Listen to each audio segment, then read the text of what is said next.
Welcome to the Voice of San Diego podcast in partnership with News Radio 600 Kogo. I am Scott Lewis, the CEO and editor-in-chief at Voice of San Diego, and she found out what happens when a parking meter is broken and you still park there.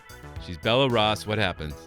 Well, I learned that you can get ticketed if any of the payment methods work. So, if you try to put your card in the meter and it doesn't work, but it can still accept coins, then you could still be ticketed. Or even if nothing on the meter works, but you could still pay through the app, then you can get ticketed. But if none of those things are working, then you can park there and not be cited. So I had this happen. That's why I was so interested, because I was at a meter and the meter's Apple Pay didn't work, which has never worked. Yeah, maybe once or twice ever, but the credit card wouldn't go in. And then I saw a QR code, but I remember somebody pointing out that people are spoofing the QR codes to get you to send money to somewhere else. And so I was all, I was very uncomfortable with the whole thing. I ended up moving my car. But so you're saying if the QR code would have worked, I could have got nabbed. Yes, if all of the payment methods are not working, then you are fine. But also, I don't totally believe that they wouldn't take the opportunity to try to ticket you. It's kind of a weird Yeah, it seems like a hard thing to prove. Yeah. So I think that if you are going to take that risk, you should be documenting all of the electronic failures that you've experienced in some capacity. Ensuring you can prove that you maneuvered through the Swiss cheese of, enforcement mechanisms and that none of them worked. You don't... Right. And it's actually not, I think, that remote of a possibility. I used to run on the waterfront a lot downtown, and those parking meters at the very end almost never worked. And I've had friends park near my apartment who haven't been able to pay through the app. And I feel like it's entirely possible. And then with all the vandalism happening at parking meters, what's one to do? Well, you get a ticket. It's not a small thing anymore. I got a ticket at our event at the La Jolla Museum the other day. 2-hour parking, and she nabbed me at $2.15. Oof. And did you expense that, Scott? Be honest. No, I didn't. But that's $90. That's brutal. Because they told me when I asked the city about this that the citation is $50. Yeah. After fees, and I've gotten ticketed $80 downtown. So I don't know what kinds of add-ons are being thrown on for different circumstances, but it's the service fee. Well, that's including the fee. They told me it was $53. Well, it was 87 something. It was not cheap. You're lucky. I recently got a seatbelt ticket. I was pulling out of a little spot. I had just taken my dogs on a hike. I'm pulling out of a spot. I have one dog on my lap, and I get pulled over because I hadn't buckled my seatbelt yet. Really? Yeah. Were you in the parking lot still? No, I'd pulled out of the parking lot, and I was at the first stop sign or whatever. And he actually warned me and said that he could give me a distracted driving ticket as well because my dog was sitting in my lap. And I was like, oh, come on, dude, are you for real? And that was $200 something. And then I had to go to traffic school to make sure I could get it off my record. What? Really? Yes. And the comedy traffic school was not funny. It was really disappointing. Yeah, come on, you can't put a lot of hope in comedy traffic school. Well, I mean, I don't know. What are you talking about? Comedy traffic school? It's one of the options. It's right? one of the options. Yeah. Yeah. It's a very popular option. I will say. So it's supposed to be funnier? Yes, and it also was hosted by Eric Estrada, and he was not funny at all. That's amazing. Well, I still haven't figured out how to get the resident portal to work for me for Balboa Park, and I'm going to the Old Globe tonight, so I don't know what I'm going to do. I might just park and risk it. You're going to pay $16, Scott, I'm just going to everybody pay it. else. God, it drives me nuts. I've been waiting for some sort of response or something. I can't figure out this stupid website.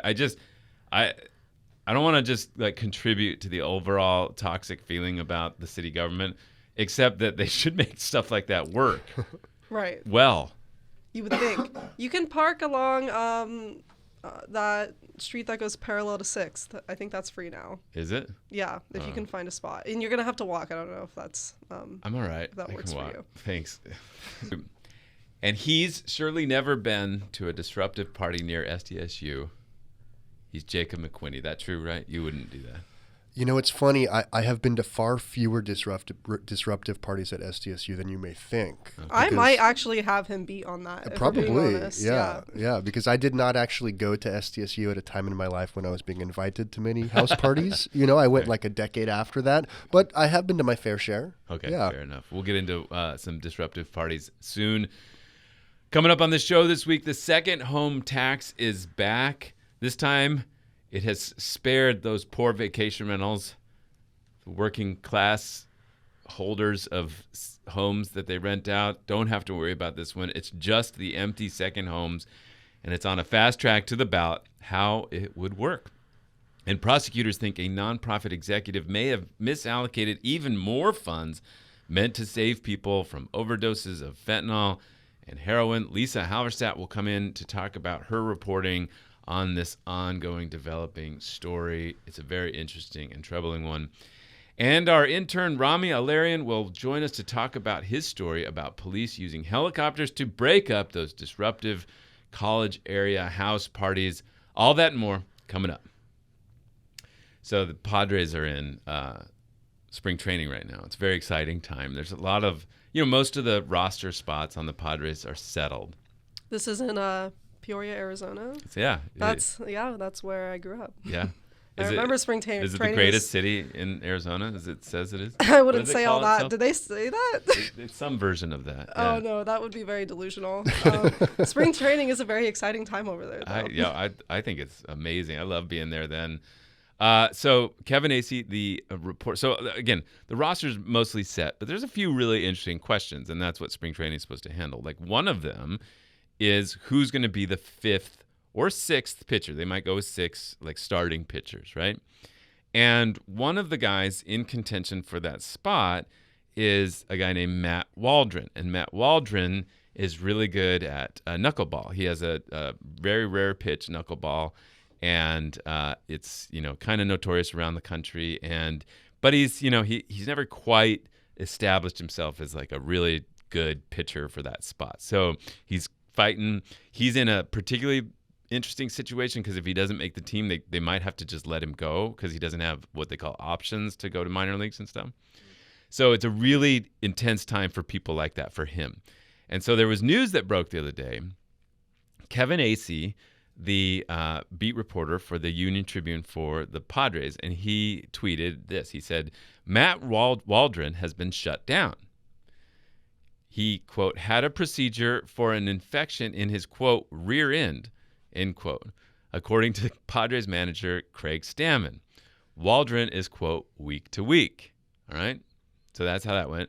Then he says in a follow-up post on the X app, not Twitter, X, he says, quote, Twitter in our hearts. Yeah. Feels like, quote, infection in his rear end, quote, needs some clarity, which I'm not sure. I agree, but there you go. He says it was hemorrhoid surgery.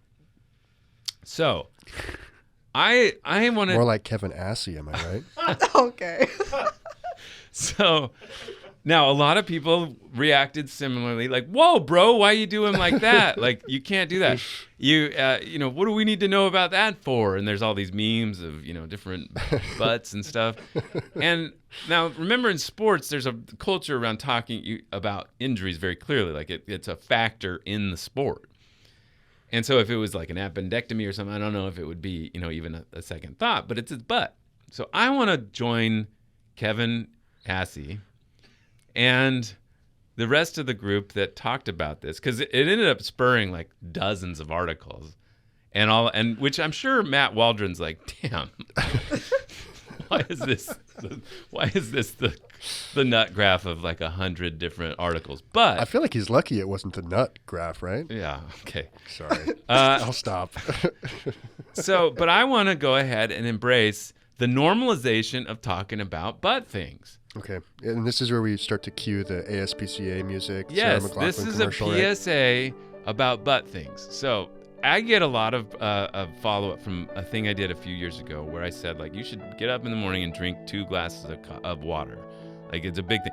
The Congressman Peters was in here talking about, he took that advice and it's really been a good thing for him too. And so I have another version of that, okay? So if you're out there and you're in your 20s or 30s and you are still you're still going well with the butt, things are going well, you need to eat fiber.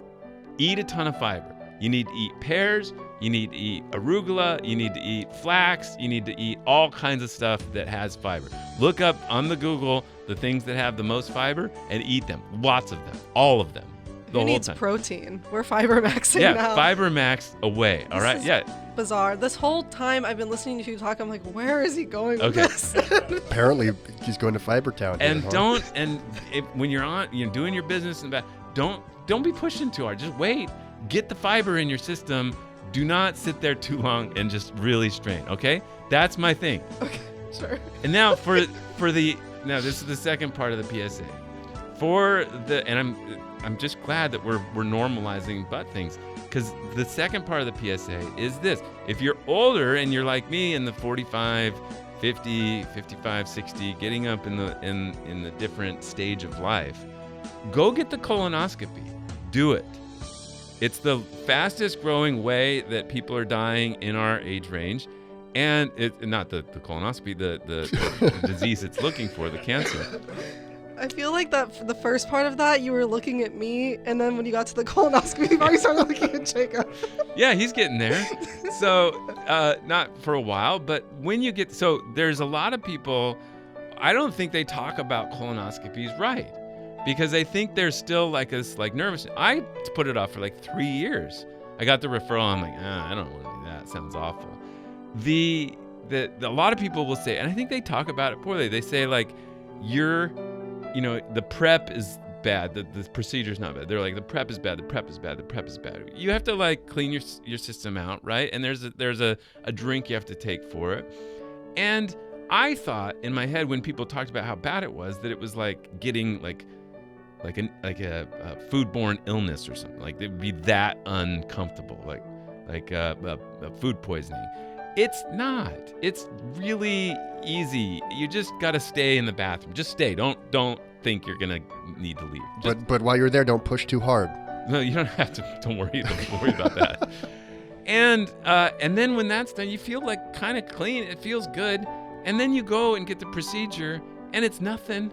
It's very easy. And they give you probably a pretty significant opioid, which, again, don't be dabbling in after that. But for that day, it was very nice. And I took the best nap I've had in years for 4 hours.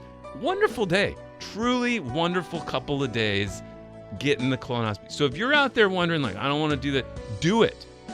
That's all I've got to say. Okay, well, I think that we can all, applaud Scott's willingness to speak on the butt. No, we're normalizing butt things. Yeah. I'm a part of that. Kevin Acey, thank you for taking the first step. We're using our platform. Yeah. And if one person goes out there and gets a colonoscopy, or another person starts including more fiber in their diet, I'm happy. Listeners, this is what we want you to do. If you go out and get a colonoscopy because Scott has normalized it, we want you to send us a video or a recording after the fact when you're still in your opioid sort of haze, and let us know that really his urging worked. We would like to hear from you. It's not necessary, but it is necessary. We want to hear. We want to post it in the Impact channel. Impact channel.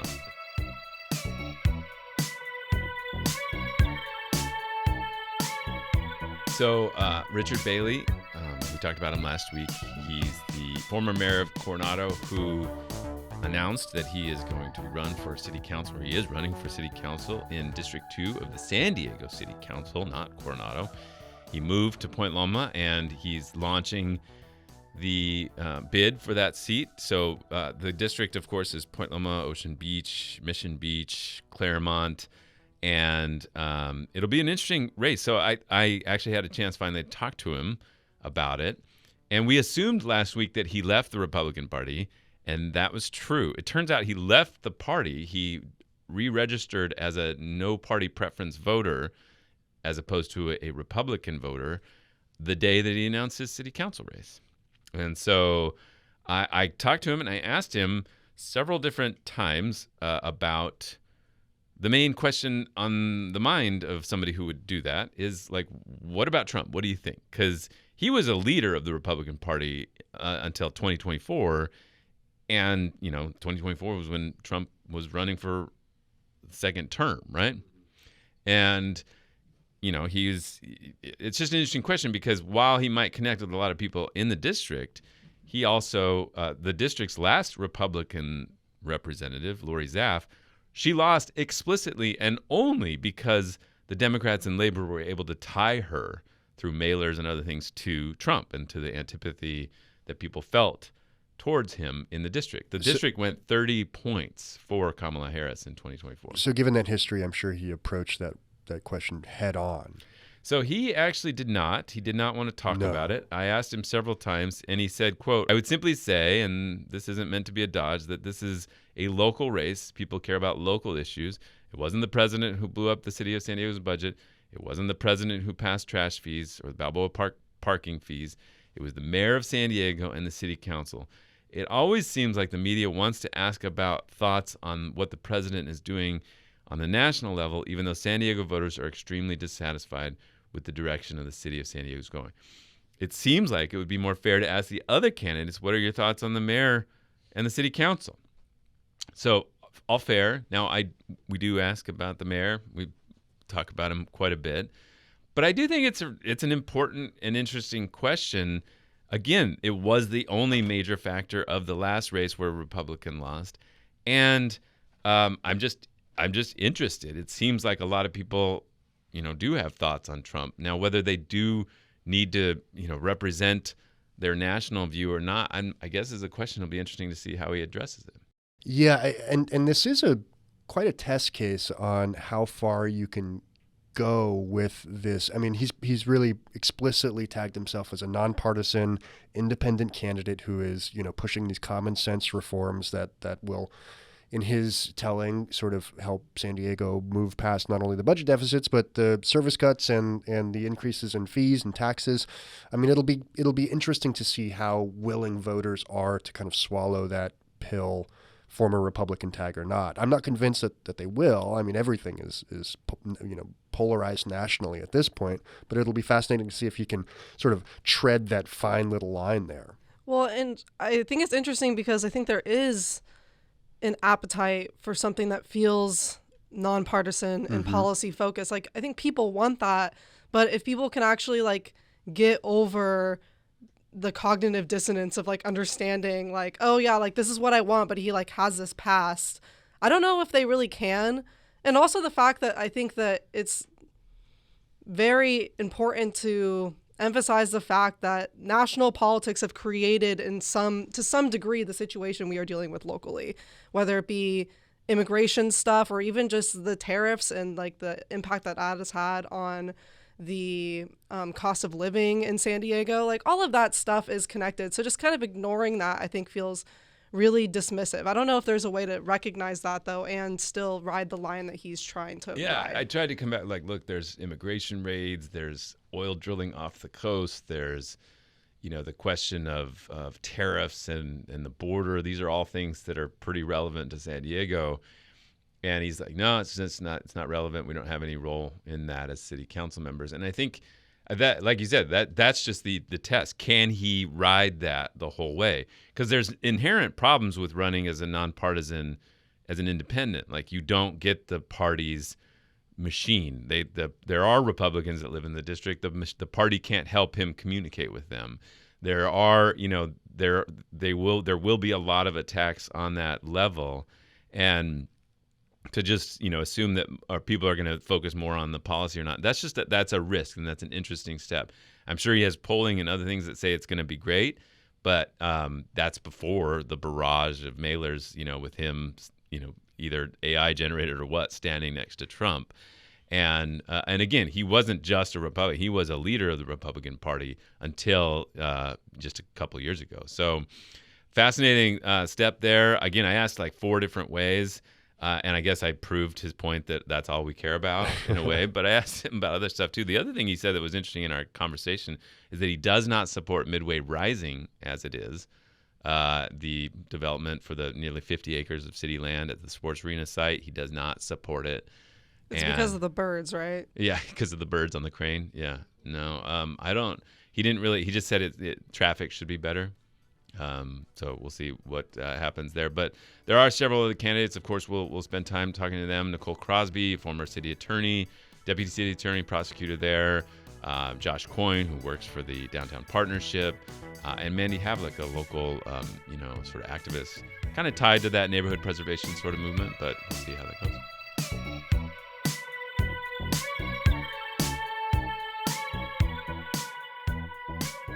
It is back, at least in part. The tax on second homes or extra homes that people own in San Diego has made its way through the committee that shot down a previous version that included vacation rentals. So this is just second homes, empty second homes, not vacation rentals. So just some basics on it. For the first year, it would be $8,000 per home, a tax that the city charges. And the next year, it would be $10,000 per home, and there would be additional surcharges for corporate-owned empty homes, starting at $4,000, and that would start in 2027. So Shawnee Rivera, who's been pushing this, he estimates that it could collect for the city $51 million. The IBA came out and said, no, the most optimistic you could be would be about $24 million that it comes in.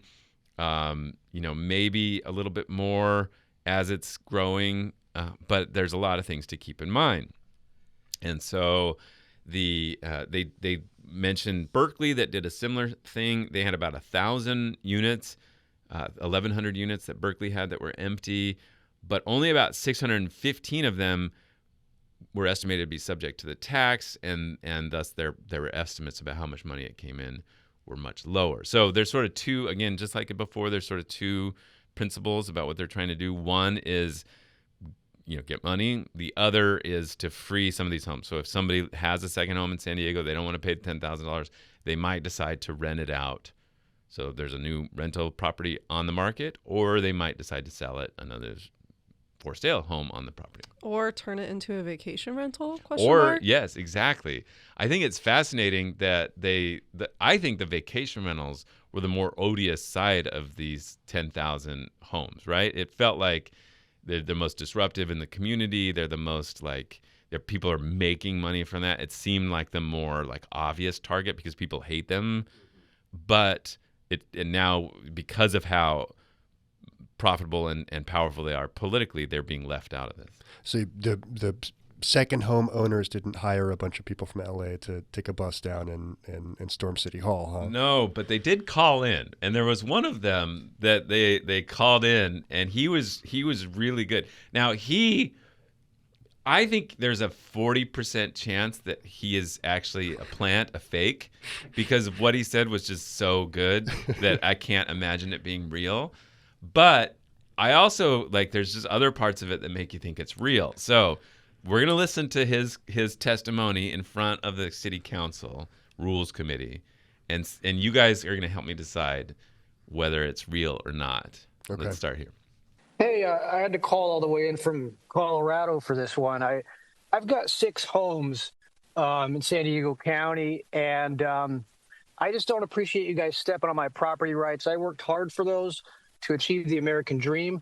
With the help of Prop 13 and the kind of annual appreciation, I was able to finally retire from my job. I tried renting these out. The renters they're dirty. They got kids. They're always destroying the place. They need to go get their own place. I mean, they need to stop being poor is really what it comes down to. Stop looking for handouts. That's all I got to say. You guys just need to step off. I agree with those other callers. You build more and more housing, the prices just keep going up.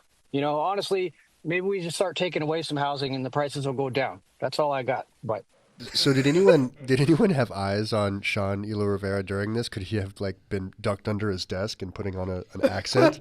Because if you want to imagine a villainous second homeowner, well, I guess in this man's case, a 7th homeowner. Yeah. He said he had 6 in San Diego County. Yeah. it would be hard to conjure up somebody That's more what I mean. odious than that. So I gotta think it's so. There's a couple of ways to think that it's fake. One is the 6 homes. Like, what are you doing with 6 that you're not renting out?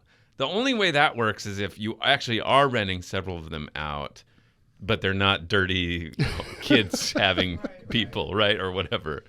The other one is where he throws out Prop 13. Yeah, thanks to Prop 13. Yeah, like that's just like so you can just see a nerdy liberal like, I'm gonna thank Prop 13 for making this possible, and then just it's just so over the top. The dirty poor renters or whatever, like stop being poor. Like that's where like I think the bit breaks there. But I don't know. What do you think? Real or fake? I think that it's probably fake, if I had to guess. But at the same time, I mean, they're saying the quiet part out loud. You know, people have been coming in and saying stuff that is like dancing around this, but ultimately rooted in this for years. Yeah. So, real or fake, Jacob? I mean, it's tough. There's no part of me that thinks that this is real, but I feel like I want to say that it is real just to be a lone real vote. I wonder, can we like do a public records request to get this guy's phone number or something? Is that possible? I think you could like geo-track something. Like how many could you find owner of the properties that's in Colorado? I don't know. There might be some way. I bet you we can try to find out what the guy's name was. Could it be AI? I don't know. It sounded a little too... It sounded pretty homegrown, but I don't know. Because we saw what happened in LA. There's like thousands of AI public comments being made. Literally the only reason I think it was real is the guy's voice sounded like, 50s, 60s or whatever. And it would just be hard to find a guy that was so opposed to or so in favor of the tax that he would do that bit. I don't know. So I'm thinking about that. So I don't know, but there were a lot of people like that. Like, we achieved this thing. The supervisor, Jim Desmond, came out and he said, I think the government has no right to tell you what to do with your property, which is, I joked, I put a tweet up above him saying, look, he's come out against zoning. And a lot of people are like, no, he's talking about the tax, not zoning. I'm like, yeah, but if you're opposed to the government dictating what you can do with your property, there is no more significant way that it does that than through zoning. Like you literally can't do anything to your property without getting permission of the government to do it. That is such a nerdy own, Scott. I know, but a lot of people... Did that do numbers, Scott? It did, because a lot of people were like, no, that's not what he's talking about. And I'm like, I know what he's talking about. Bait. But so it's one of my favorite things is to like have all these property rights guys have to deal with like their support of the most restriction possible on property rights, which is zoning. But what do you think it says about society and about the way that people think about inequality that the tax on individuals who own empty second homes was able to fly through unanimous support through the Rules Committee, right? Whereas the kind of broader measure that included taxing second homes that were being used for vacation rentals, basically taxing in part this kind of faceless corporation that, as you said, is kind of the more invasive front-facing element of this like second home debate. I mean, just for example, the apartment building next door to mine, it's basically a mirror image of my apartment building, was taken over a couple years ago. And everybody was kicked out. I had a good friend who lived there. Everybody was kicked out. They were told, we are renovating the entire apartment. And then they did maybe 2 weeks of construction and turned it all into Airbnbs. And it is like a pretty, I'm not, generally a annoying neighborhood type, but it honestly sucks. Like really, 100%. It is really a pretty sort of experience having not only people coming in and out all the time, but it's, my Wednesday is their Saturday, and so it makes it very difficult. So it is shocking to me that was torpedoed. I mean, is it just the power of this industry and the campaign money? I mean, are these proprietors who are running vacation rentals more sympathetic? I mean, what do you guys think? Yeah, 100%. There is a class of sort of this sort of middle, not like Airbnb or corporate owner, private equity guys, but there's this middle group of like, I've got 2 or 3, or I've got whatever, and they made a big, thing, and they really got to, in particular, Councilman Raul Campillo, and remember, he made that really like passionate case for them. Like, they made this decision, they made this investment, they made this, and this is they built a business on. And they did this after we had this years-long debate about what we should do to regulate this industry, and we settled it, and they now are building businesses on top of those assumptions. So you can't mess with it now. And I think that was powerful enough. But yeah, like, absolutely, the political power that generates when you actually start making money is a much bigger deal than the dude that just has a second home here and it's empty, and they're like, oh, shoot, well, I guess we have to pay more. So I think the other interesting part about it is like the if you have a second home here, as the guy in either the fake or real video said, you benefit a lot probably from Prop 13. Like, you are just sitting on a property that you've probably had for decades that is being taxed at an assessed value much, much lower than what the property value it probably actually is. And so, there are not a lot of ways. There can be people say, like, you're already paying taxes. Like, you might not be. You're not paying sales taxes. You're not here.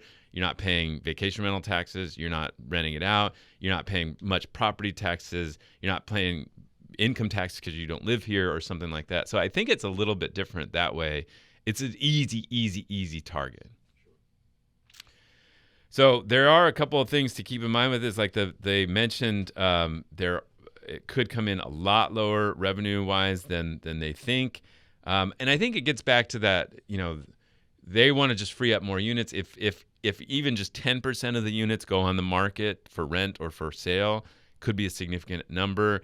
And that is the goal. But if it is a revenue goal, that's going to be hard to bank anything off of. And also, like, they're not even really making an attempt to say this is what it would pay for. It's not going to pay for more parks or anything. It's just to solve the budget deficit, which I remain convinced is not a good sale for tax, purposes. But we'll see how it does at the ballot. Our annual publication on San Diego schools is here. Voice of San Diego's A Parent's Guide to San Diego Schools has everything parents need to know about the region's education system. We provide data, tools, and tips to help families make the best choice for their children. And you can download that guide for free at vosd.org/schools. That is vosd.org/schools. And again, you're not going to believe this, but we're in the middle of another fundraising campaign. I think we're actually at the end of it. Go to vosd.org/podpeople. That's vosd.org/podpeople to support this show and all the work we do to make your morning and your day more interesting and more educational. So Sharon donated. She says, I like to read what's happening throughout the county. And Andrew said, supporting journalism is important, but especially for my local organization. Love that. I don't know what that is. Again, you can donate at vosd.org/podpeople.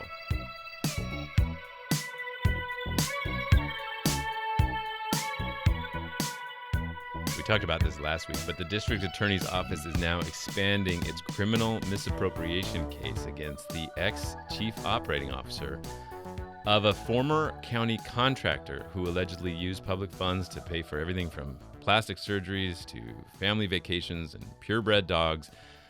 We have the reporter who's been unveiling interesting fact after interesting fact in this case in studio with us, Lisa Halverstadt. Hello, Lisa. Hello. Thanks for joining us. So this is now bigger than we thought. Yes. So initially, when the news first broke and Amy Knox, the former COO of the Harm Reduction Coalition of San Diego, was charged, we thought that she had allegedly misappropriated just over $130,000.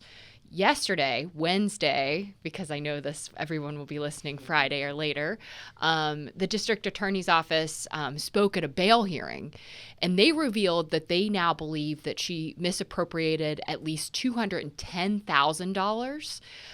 And now they're trying to trace another $600,000 that at some point landed in her bank account, and now they're trying to figure out where that went after. Always a weird stop for a lot of money that's supposed to go to a public good. Yeah, where is all this extra money coming from, they think? Well, it's still to be determined in a lot of ways, but one thing that Deputy District Attorney Matthew Dick said in court yesterday, Wednesday, was that it looks like maybe there were some, at least on paper, payments to people that were quotation marks in hand employees, or maybe not working full-time for the Harm Reduction Coalition. One could assume maybe that money, based on what they're finding so far, maybe some of that money, wasn't actually going to those folks. But I think we still have a lot to learn here. What Dix did say in court on Wednesday, too, was that basically every day there are new findings. So this is a really fluid investigation. They were able to bring charges, earlier this month, but they're still learning as they go here. And it will be really interesting to see where they actually land. So you mentioned the Harm Reduction Coalition. So that's the first group. There's now been an introduction of a new organization. But let's make sure people understand what the Harm Reduction Coalition's role was and what they were contracted with the county to do. So the Harm Reduction Coalition started contracting with San Diego County a few years ago. First, they started by distributing what's known as naloxone or Narcan, which is an overdose reversal drug that is, when this first came out, it was really seen as like a miracle lifesaver. And so we're deploying this reversal drug around the county. And that drug was saving lives to the people that were given it. Then they later received a second contract to check and test street drugs for fentanyl. Because a lot of times what unfortunately was happening is people might not realize that they were using fentanyl. They might, have been at a party or, on the street and purchased a drug, but then there would be fentanyl in it, and fentanyl is much more deadly than a lot of other drugs. So they had these two contracts. They were abruptly canceled last June. And that's kind of when everything started to unravel here.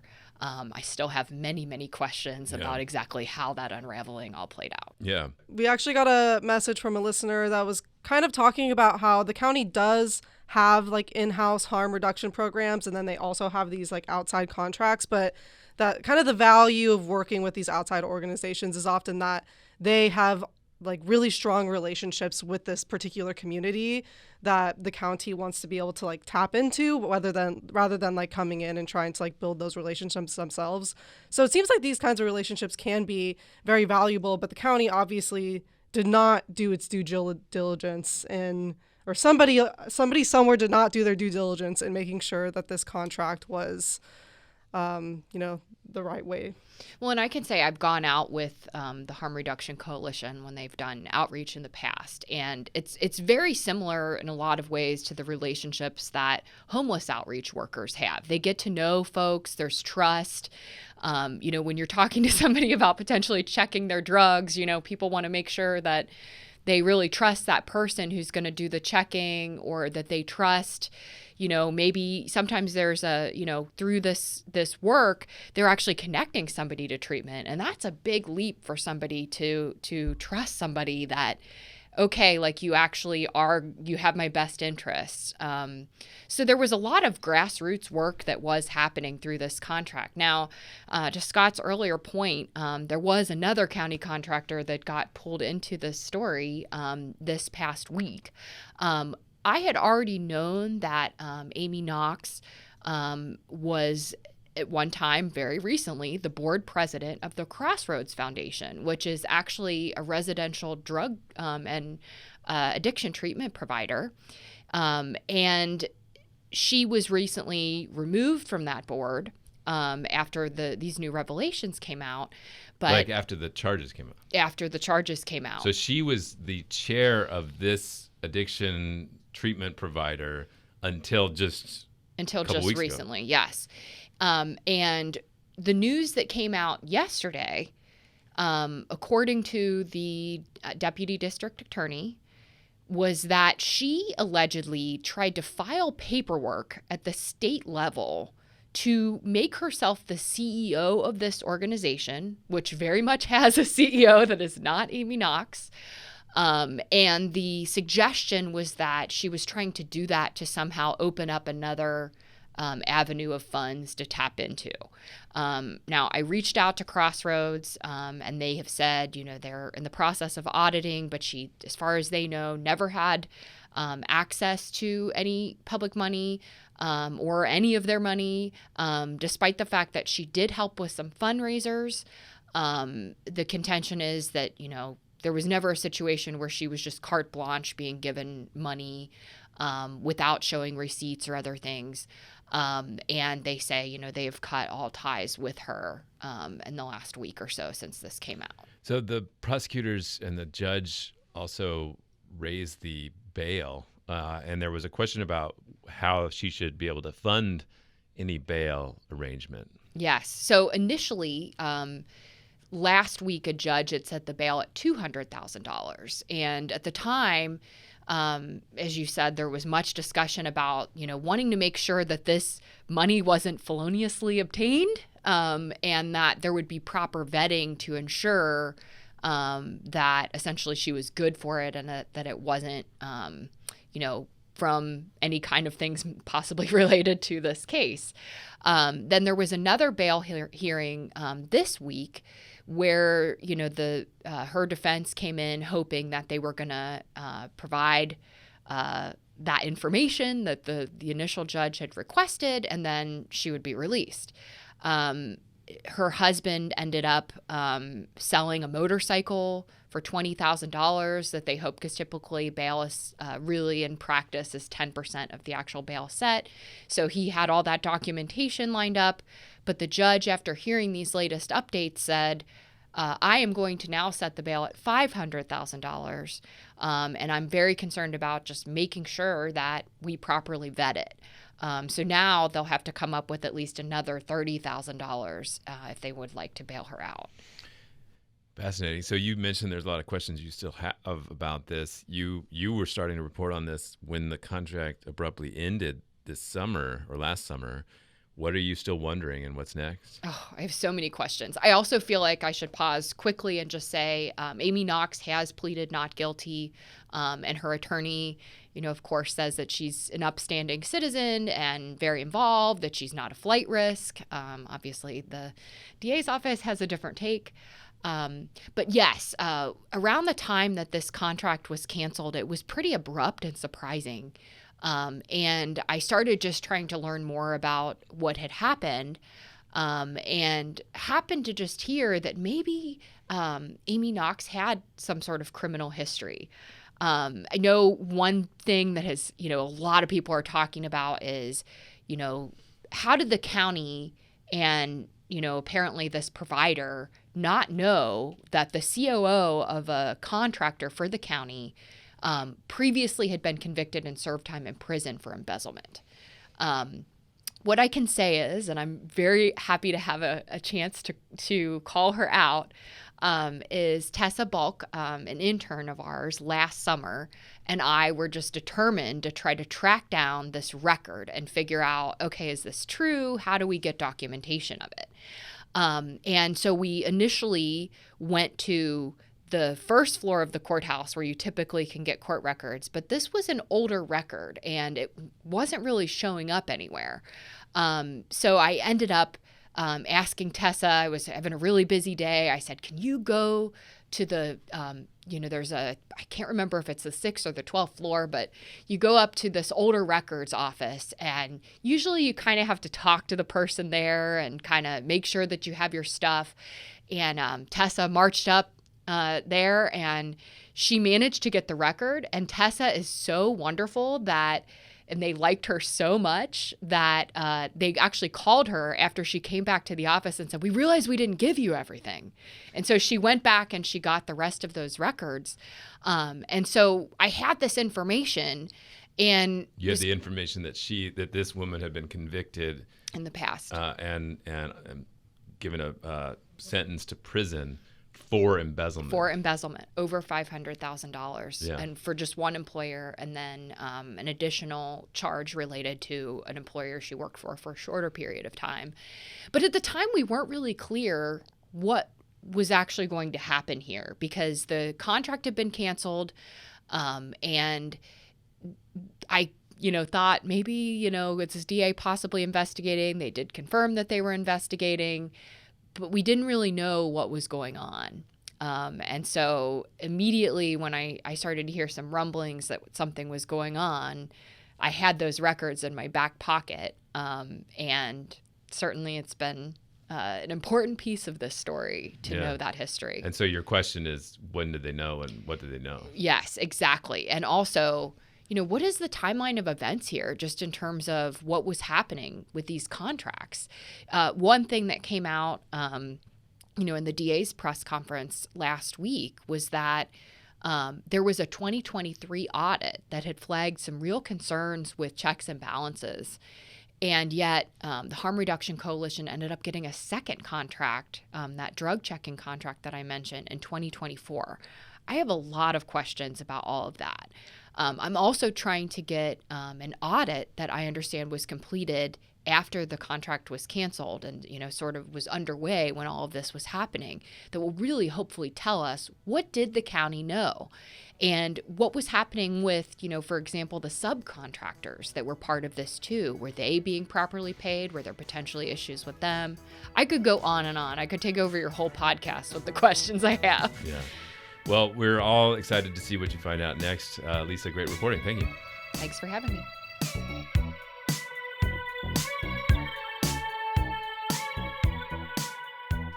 It's not the best noise in the world, the helicopter circling above your house. My daughter's terrified of it. Like, she's just assuming there's marauding gangs, raiding houses, if that's happening. Maybe there are. There's always a voice like, and you don't know what it's saying. So what is it? Something I need to try to decipher, call my family, whatever. But the San Diego police are also routinely using helicopters to break up college parties. And our intern, Rami Alarian, is here in studio. He did a story about that and what it's like to be at a place where that is happening. So tell us your story. Well, to go back to what you were saying, when I door knocked to ask students, college students, permanent residents in the areas that were receiving these helicopter rounds, that was the one thing they said. Everyone said, I have no idea what they're saying. Yeah. I have no idea what they're saying up there. There's no way to understand. No. But otherwise, the story was pretty eye-opening, I would say, in terms of, I guess, what I, as a citizen, would describe such a huge piece of machinery. Yeah. Something that I would expect a lot of limitations or a lot of protocol to be set. But I guess that just wasn't the case. Not as much as I, as a citizen, would assume. Well, tell us what's happening. Well, I live in the college area, so I've been seeing these helicopters rounding my house, my neighborhoods for the 5 years that I've lived in, near San Diego State University. You see them; they're routine. You may not notice them. You probably do. And I was at a party when I saw the helicopter. It's not too low to the ground, but it was significantly up there, shining a light down. Let me live a little bit. Please. Let me live a little bit through the youth. So what kind of party? Where are you at? Is it like there's a band playing? There's a band, so really, live wait, band? who's playing? It was Silver Bullet. Oh. It's a local band out of San Diego State. They'll be performing with YG soon. So this is like a cultural meeting. This is a house. This is what you would describe as a house show. Is there? I love a so house show, there's people walking around with cups and like. Did you pay to get in? No. Is anybody throwing axes or anything? Well, axes would be really fun, but no, not this time. Were there people making out in the corner? Well, probably, yeah. But I was keeping my head down. So. Was there free-flowing alcohol and substances? Well, I'll plead the fifth, I guess. I mean, that doesn't mean you were partaking. Let us live. But you were there for journalism, obviously. If you want to live back to your glory days, I was there following a helicopter, clearly. Okay. All right. So then you're out on a deck or something, or? Well, I'm just there in the back. I think I'm closer to the band. I'm enjoying the music, and that's when it really hits. The band just got on, maybe performed for about 7 minutes. When a helicopter starts getting a little bit closer, you hear the whooshing of the blades. I've heard it. Yeah. Every day when you go to sleep, you've probably heard it. There's a lot. And in North Park as well, it's a constant menace to my life. Yeah. You see, next thing you know, the light is shining down, the little spotlight. They call it the night sun. It's not little. It's not little, no. It's very bright. And it's wiggling all around, and the helicopter is just rotating probably around 3 to 5 times the entirety of the backyard. And there's no better way to shut down a party or a good time than light. Light is the antithesis. You come to. Yeah. It's like, whoa, what am I doing? I used to be a bartender. You want to shut down the bar, you turn on the light. Well, okay, this is another important question. What time is it? 10:30 p.m. Really? Around 10:30. Not 11 yet. It seems like 11 is the line. Well, no, you would think so because of most noise shutdowns are around 11. Yeah. Maybe 10-ish, but 10:30. And the second party that I reported on in my story, 7:30 p.m. So that was ripe and early. Oh. That was the sun's coming down, and people are just starting to go out and on the streets. And a helicopter responded to that party too. And so there's the partiers that are obviously upset, but there's also people in the neighborhood who are like, I don't know if this is the best way to solve this. Well, I talked to a couple of those permanent residents, people that have been living there with families, children, for a few years now. They said, well, I've witnessed a couple of these. I've witnessed a few of these. When I first moved in, I saw a case like this, and I have children. This is a weird case. This is a weird thing to do. They obviously thought it was out of place, and the first question that everyone had is, how much does this cost? That's always the first, especially when it comes to permanent residents. Even some of the students that I talked to, they said the same thing. They're like, how much is this costing? This has got to be a lot of money. If they're responding to college parties, what else are they responding to? What does the helicopter get up in the air for? How much is this coming out of my tax dollars? And what did you learn? Well, I talked to I'm still filing a records request to find out exactly what the San Diego area looks like and what does SDPD look like. But in terms of LAPD, just about every hour, $3,000 is what comes out of taxpayers' pockets for a helicopter up in the air. So it's a pretty significant amount. The expert that I talked to his name is Nicholas Shapiro. He's a UCLA professor, and he said there aren't a lot of studies that back that helicopters are efficient for crime suppression, and first of all, not efficient or cost efficient is what he said. And the annoyingness, he described it as a further drawback. Having a helicopter up in the air does affect many mental health things, health problems. It causes a lot of issues. Depression, some people suffer from lack of sleep. Some people are having metabolic issues.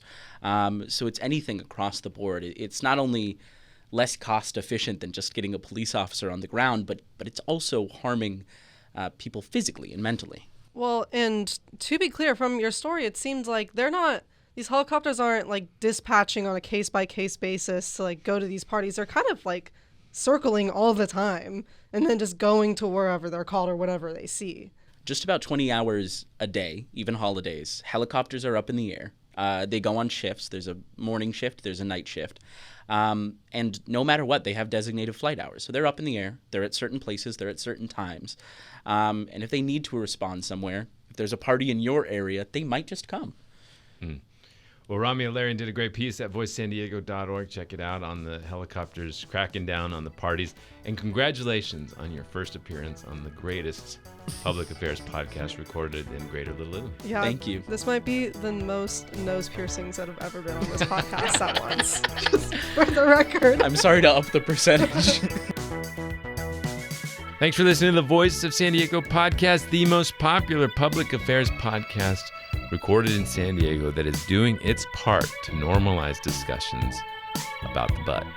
It's the most popular public affairs podcast doing that in San Diego. I'm Scott Lewis, the CEO and editor-in-chief at Voice San Diego. Bella Ross is our social media producer. Jacob McQuinney is our education reporter. Matt Grady is the producer of this show. Thanks for listening. We'll talk to you next week.